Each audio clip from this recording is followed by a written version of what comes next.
All right, what's on the bench? A big mess. So I started this before. I was making a noise in the garage, so I didn't film the first part of it. But I've done several of these in the past. I'll link them down below. They are Racal Dana 1992 universal counters. I really like these counters. They're LED based. They look really, really nice. They have a really nice oven in them, a really high precision oven. So they're a real accurate, real nice counter.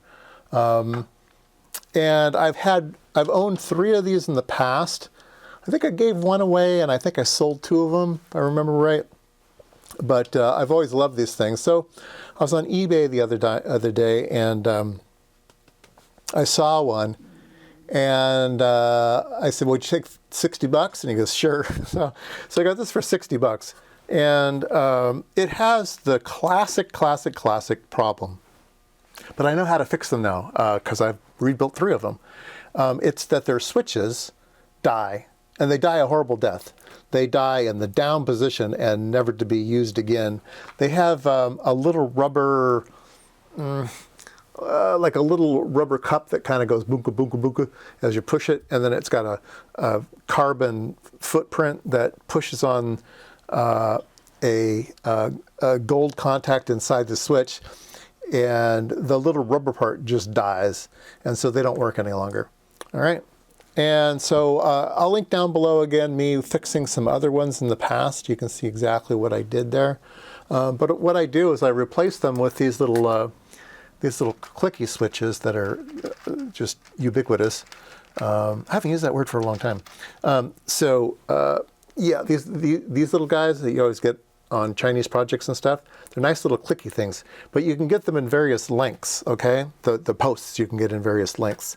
And so these posts will stick up off the board, right? And so here, let me show you. We'll put the board in the thing here. And here's some switches that I've already fixed. And they're about, maybe they're a millimeter, maybe flush to a millimeter proud of the surface. And then the switch will go over that, and then you'll have a nice clicky switch on the outside. So I had a whole bunch of leftover switches from my last time fixing these things. So you buy 100 of them at a time. And so I've replaced some of these already.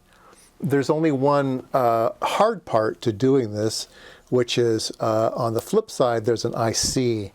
There's this IC that sits on top right here, and the socket's in the way. So you have to go in and grind off the socket, and so you can get to these solder pads underneath and remove those switches. So that's the only real difficult part of the project. But once you know the secret, yeah. So I'm going to go on my merry way here and replace them all. I did turn it on when I first got to make sure I wasn't, barking up a tree.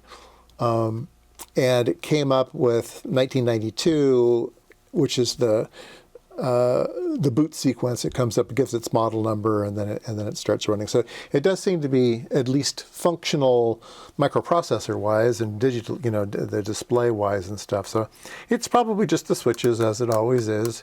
And yeah, we will. Like I say, I'll try to get all these switches replaced. It's a 2-part step. Well, 3-part. You take all the switches off, then you put all the switches on, and then you have to put all the keycaps on. And the keycaps, unfortunately, are set up where, let's see if I can zoom a little bigger. So the keycaps have this little X. I don't know if it's going to focus. Have this little X on them, and then it fits in the keycap with that little X. And the big new switches, here, let me grab a real tall one. Here's a real long one. It won't go. So you need to drill that out. You need to remove those little pieces of plastic in there so this thing will shove in there. But it will shove in, and then I'll glue them in place.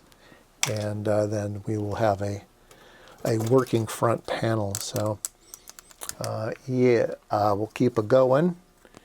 And so part 2 will be me getting it back together again, and then we'll try it out and see what kind of calibration it has.